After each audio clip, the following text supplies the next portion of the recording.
जय सद्गुरुदेव, जय पद शरणम। मेरे सद्गुरु की वाणी परम संत महात्मा यशपाल जी महाराज का प्रवृत्ति में निवृत्ति गृहस्थ धर्म के लिए श्रीमद् भगवद गीता का गीता सुधा भाष्य अध्याय 8 श्लोक 26। शुक्ल कृष्णे गति ह्येते जगतः शाश्वते मते एकया यात्यनावृत्तिं न्यया वर्तते पुनः। क्योंकि जगत के दो प्रकार के शुक्ल और कृष्ण अर्थात देवयान और पितृयान मार्ग सनातन माने गए हैं। इनमें एक के द्वारा गया हुआ जिससे वापस नहीं लौटना पड़ता उस परम गति को प्राप्त होता है और दूसरे के द्वारा गया हुआ फिर वापस आता है अर्थात जन्म मृत्यु को प्राप्त होता है। इनमें से पहला मार्ग सरल और दूसरा टेढ़ा मेढ़ा है। इसीलिए मैंने बुद्धि के द्वारा ही उनका विस्तृत वर्णन करके तुम्हें बतलाया है। इसमें हेतु यही है कि तुम सुमार्ग और कुमार्ग को देख लो, अच्छे और बुरे का निर्णय कर लो, हित और अहित समझ लो और तब अपने कल्याण का साधन करो। यदि किसी को कोई सुभीते का और बढ़िया रास्ता मालूम हो तो क्या वह किसी जंगल के टेढ़े मेढ़े और खराब रास्ते पर पैर रखेगा? जो अमृत और विष का भेद समझता हो वह क्या कभी अमृत को उठाकर दूर फेंक देगा? इसी प्रकार अच्छी तरह इस बात की परख कर लेनी चाहिए कि सत्य क्या है और मिथ्या क्या है, अथवा अच्छा क्या है और बुरा क्या है।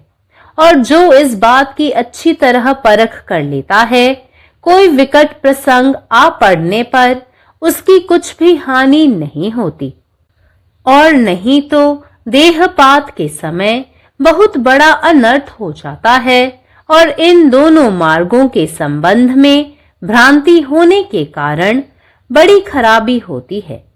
यदि अंत समय में जीव अर्चिरादि मार्ग भूल जाए और धूम्र मार्ग में लग जाए तो फिर उसे संसार के बंधन में बंधना पड़ता है और जन्म मरण के चक्र में पड़कर भटकना पड़ता है। अर्चिरादि का मार्ग तथा उत्तरायण उत्तीर्ण होने का मार्ग है। जो गुरु के उपदेश के अनुसार साधन में सचेष्ट हैं और उत्साहपूर्वक क्रिया में लगे हैं, वे इस पथ का साक्षात्कार इसी जन्म में अनेक बार करते हैं। इस प्रकार के साधक को मृत्यु काल में मानो कोटि चंद्र और कोटि सूर्य का प्रकाश होता है। चारों ओर प्रज्वलित अग्नि के समान दीप्ति देखते हैं, उसके भीतर स्थिर विद्युत के समान ज्योति प्रकाशित होती है। उसके भीतर परम सुंदर पुरुषोत्तम नारायण दृष्टिगोचर होते हैं। उन्हीं के चरणों में ऐसे भक्त की आत्मा विलीन हो जाती है। It is said that one who dies in the bright half of the month during Uttarayana, the northward movement of the sun from mid of January to mid of July, comes to me if he is mindful of me at last, and that he who dies in the dark half of the month during Dakshinayana, the southward movement of the sun from the middle of July to January, is reborn into the world. Man having conquered time, space and causation to a great extent, these factors in nature may not in any way contribute to his taking to the path of light or that of smoke. The two paths mentioned here are the allegorical expressions of the paths of knowledge and ignorance. The jiva pursuing the path of knowledge gets progressively into the brilliance of Atman. The other jiva, which is steeped in ignorance, stagnates and deteriorates. Death is the indicator of the attainments of a jiva in a span of life. As a lamp brightens up just at the last moment of its becoming extinguished, a man pursuing the path of knowledge, all his main spiritual experiences gained in his lifetime, Atmic sanskars, being most subtle, come above everything else and get into the clarity of awareness while leaving the body. The intensity of the awareness is compared with fire, light, daytime, the bright half of the moon, and the 6 months of the northern path of the sun. Contrary to it, darkness of the ignorance in the other man becomes increasingly enshrouded. Blessed are they who pursue the path of light till the goal is reached. Om. സദ്ഗുരുവിന്റെ സന്ദേശം. അധ്യായം 8, ശ്ലോകം 26. ശുക്ലകൃഷ്ണേ ഗതി ഹേദ്യേ ജഗദഃ ശാശ്വതേ മദേ ഏകയായാത്യന്യാവൃത്തി അന്യയാ വർത്തതേ പുനഃ. ഈ ലോകത്തിൽ ശാശ്വതമായി അംഗീകരിക്കപ്പെട്ട 2 മാർഗങ്ങളുണ്ട്. ഒന്ന് ശുക്ലമാർഗം അഥവാ പ്രകാശത്തിന്റെ വഴി, 2 കൃഷ്ണമാർഗം അഥവാ അന്ധകാരത്തിന്റെ വഴി. ഇവയിൽ ഒന്നിലൂടെ പോകുന്നവർക്ക് മോക്ഷം ലഭിക്കുന്നു. അവർ ഭൂമിയിലേക്ക് തിരികെ വരികയില്ല. രണ്ടാമത്തെ വഴിയിലൂടെ പോകുന്നവർ വീണ്ടും ജനന മരണ ചക്രങ്ങളിലേക്ക് മടങ്ങുന്നു. ലോകത്തിൽ 2 തരം മാർഗങ്ങളാണുള്ളത്. ഒന്ന് ദേവയാന മാർഗം അഥവാ ശുക്ലമാർഗം, മോക്ഷത്തിലേക്കുള്ള വഴി.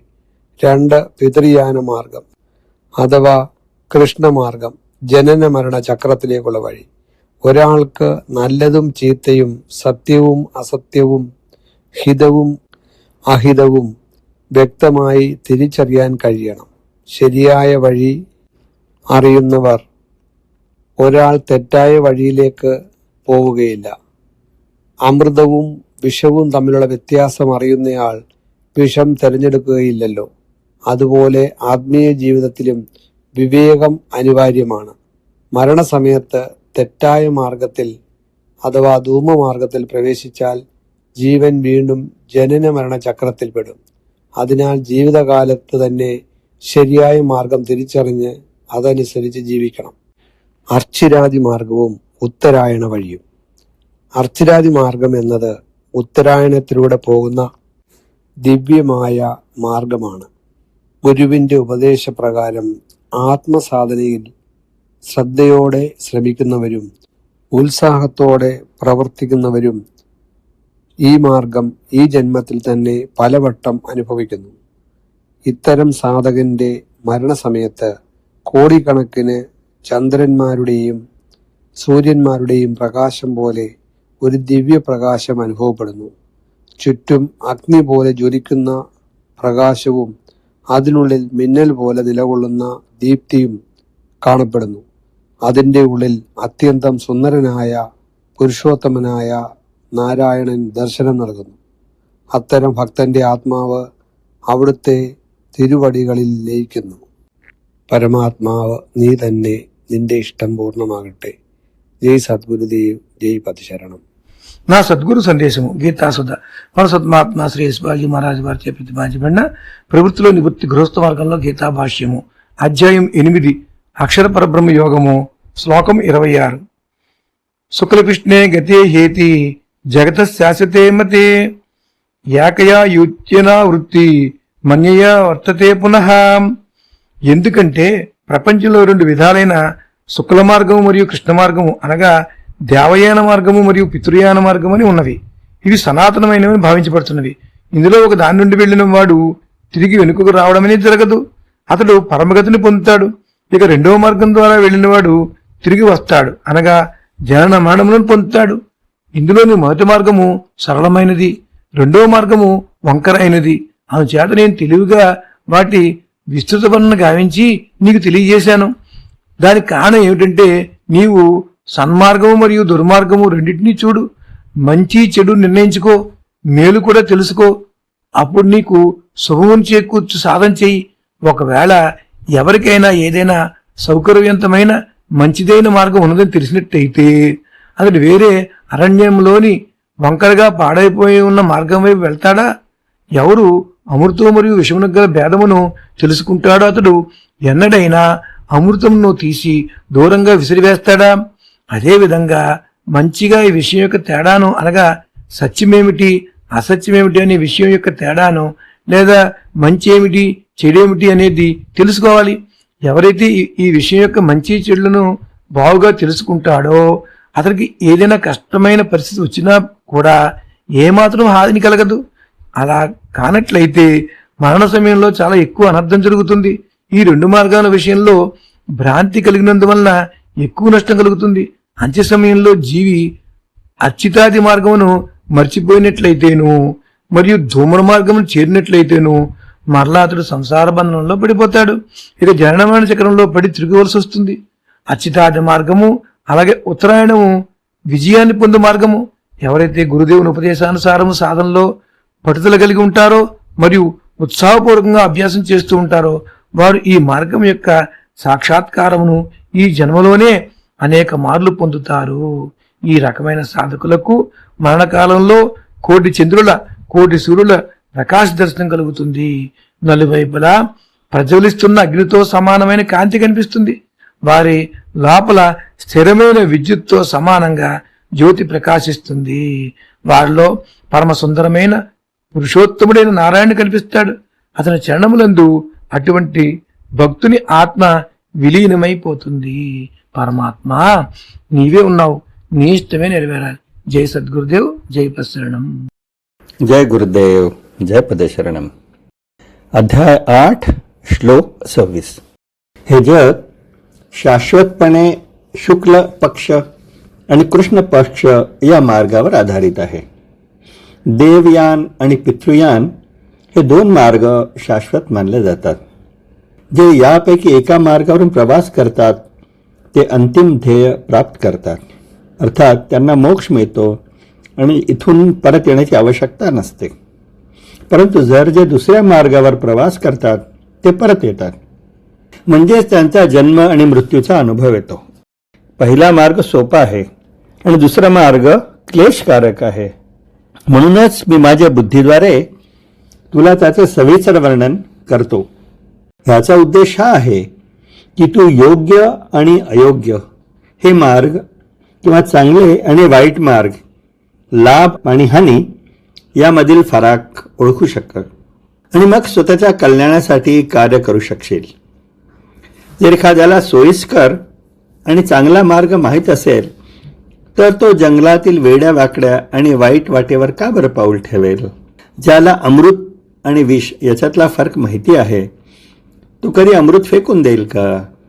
त्याचप्रमाणे सत्य आणि असत्य, चांगले आणि वाईट यातील फरक पूर्णपणे ओळखला पाहिजे. जो हे पूर्णपणे ओळखतो त्याला कठीण परिस्थितीत कुठलीही हानी होत नाही. अन्यथा मृत्यूच्या वेळी फार मोठे नुकसान होते आणि या दोन मार्गविषयांचा संभ्रम मोठे नुकसान करतो. जर मृत्यूच्या वेळी आत्मा अच्छिरादी मार्ग विसरून धूम्र किंवा धूर असलेल्या मार्गात अडकला तर तो संसाराच्या बंधनात अडकतो आणि जन्म मृत्यूच्या चक्रामध्ये भटकत राहतो. अच्छिरादी आणि उत्तरायण हा महत्त्वपूर्ण मार्ग आहे आणि तो पूर्णत्वाचा भाग आहे. जे आध्यात्मिक साधनेत तत्पर असतात, आपल्या गुरूंच्या शिकवणीचे पालन करतात आणि उत्साहाने कर्म करतात, त्यांना याच जन्मात अनेक वेळा या मार्गाचा अनुभव येतो. असा साधक मृत्यूच्या वेळी लाखो चंद्र आणि लाखो सूर्यप्रकाश यांचा अनुभव घेतो. त्याला आपल्या सभोवताली धगधगत्या अग्नीसारखे तेज दिसते आणि त्याच्या अंतर्यामी स्थिर विद्युत प्रवाहासारखा प्रकाश चमकतो. त्याच्या अंतर्यामी परम सुंदर पुरुषोत्तम नारायण प्रकट होतो आणि अशा भक्ताचा आत्मा त्याच्या चरणी विलीन होते. असे म्हटले जाते की जो कोणी या उत्तरायणाच्या काळात म्हणजे जानेवारीच्या 15वाड्यापासून मध्यापासून जुलैच्या मध्यापर्यंत सूर्याच्या उत्तराभाभिमुखात प्रवासात शुक्ल पक्षात मरण पावतो आणि जो अखेरीस माझे स्मरण करतो तर तो माझ्याकडेच येतो. आणि जो कोणी दक्षिणायाच्या काळात म्हणजे जुलैच्या मध्यापासून जानेवारीच्या दक्षिणाभूमुखाच्या प्रवासात आणि कृष्ण पक्षामध्ये मरण पावतो त्याचा जगात पुनर्जन्म होतो. मनुष्याने काल, अवकाश आणि कार्यकारण भाव यावर बऱ्याच अंशी विजय मिळवल्यामुळे निसर्गातील हे घटक त्याला प्रकाशाचा किंवा धूम्र मार्ग स्वीकारण्यास कोणत्याही प्रकारे कारणीभूत ठरू शकत नाही. येथे उल्लेखलेले हे दोन मार्ग हे ज्ञान आणि अज्ञान या मार्गाची रूपकात्मक अभिव्यक्ती आहेत. ज्ञान मार्गाचा अवलंबन करणारा जीव उत्तरोत्तर आत्म्याच्या तेजात प्रवेश करतो. दुसरा जीव जो अज्ञानात बुडालेला असतो तो स्थिर होतो आणि त्याची अवनती होते. मृत्यू हे जीवाच्या एका आयुष्यातील सिद्धींचे द्योतक आहे. ज्याप्रमाणे दिवा विझवण्याच्या अगदी शेवटच्या क्षणी पुन्हा उजळतो त्याचप्रमाणे ज्ञान मार्गाचा अवलंब करणाऱ्या मनुष्याला त्याच्या जीवन काळात प्राप्त झाले सर्व प्रमुख आध्यात्मिक अनुभव म्हणजेच आध्यात्मिक संस्कार जे अत्यंत सूक्ष्म असतात ते देहत्याग करताना इतर सर्व गोष्टींच्या पलीकडे जाऊन चेतनेच्या स्पष्टतेत विलीन होतात. या चेतनेच्या तीव्रतेची तुलना अग्नी, प्रकाश, दिवस, चंद्राची शुक्ल पक्षातील अर्धरात्र आणि सूर्याच्या उत्तर गोलार्धातील 6 महिन्यांशी केली जाते. याच्या उलट दुसऱ्या मनुष्यामधील अज्ञानाचा अंधकार अधिकाधिक गडद होत जातो आणि जे ध्येय प्राप्त होईपर्यंत प्रकाश मार्गाचा अवलंबन करतात ते धन्य होतात. जय गुरुदेव, जय पदशरणम. शुक्ल कृष्णे गती ह्येते जगतः शाश्वते मते एकया यात्यनावृत्ति मन्यया वर्तते पुनः. कियाक त जगत में दू प्रकार के बाट शुक्ल आ कृष्ण माने देवयान आ पितृयान सनातन मानल गेल अछि. एहिमे से एकटा बाट से गेल मनुख ओ परम गति के प्राप्त करैत अछि जतऽ से फेर घुरि आबऽ के आवश्यकता नहि रहैत अछि. आ दोसर बाट से गेल मनुख फेर घुरि कऽ जन्म मृत्यु के प्राप्त करैत अछि. एहि दुनू में से पहिल मार्ग आसान अछि आ दोसर कनि टेढ़ आ कठिन अछि. एहि कारण हम बुद्धि के माध्यम से विस्तार पूर्वक एहि सब के वर्णन कऽ कऽ अहाँ के बुझेलहुँ. एहि वर्णन के उद्देश्य ई अछि जे अहाँ सुमार्ग आ कुमार्ग के चिन्हू, नीक आ बेजाय के अंतर बुझि कऽ हित अहित के जानि कऽ आ तखन अपन कल्याण के साधन करू. जँ ककरो सुभीते आ नीक बाट बुझल रहैत अछि तऽ की ओ कखनो बन के टेढ़ आ खराब रास्ता धरैत अछि? जे अमृत आ बिख के भेद बुझैत अछि से की कखनो अमृत के ओहिना हरा दैत अछि? ओहिना मनुख के ई स्पष्ट रूपेण परखि लेबाक चाही जे सत्य की अछि आ मिथ्या की अछि, वा नीक की अछि आ बेजाय की अछि. जे एहन स्पष्ट विवेक कऽ लैत अछि ओकरा केहनो कठिन परिस्थिति में हानि नहि होइत अछि, नहीं तऽ देह त्याग काल में बड़ अनर्थ भऽ जाइत अछि. आ एहि दुनू बाट के विषय में भ्रांति हेबाक कारण भारी हानि होइत अछि. जँ अंतिम समय में जीव अर्चिरादि बाट बिसरि कऽ धूम्र मार्ग पर चलि जाय तऽ फेर ओकरा संसार के बंधन में बान्हऽ पड़ैत अछि आ जन्म मरण के चक्र में पड़ि कऽ भटकऽ पड़ैत अछि. अर्चिरादि मार्ग उत्तरायण मार्ग अछि. जे साधक गुरु के उपदेश अनुसार साधना में सचेष्ट रहैत छथि आ उत्साह पूर्वक क्रिया करैत छथि से एहि मार्ग के अनुभव एहि जन्म में कैक बेर करैत छथि. एहन साधक के मृत्यु काल में मानू कैक करोड़ चंद्र आ कैक करोड़ सूर्य के प्रकाश दिखाई पड़ैत छनि. चारू दिस प्रज्वलित अग्नि जकाँ दीप्ति रहैत अछि आ भीतर स्थिर विद्युत के एकटा दिव्य ज्योति प्रकाशित होइत अछि.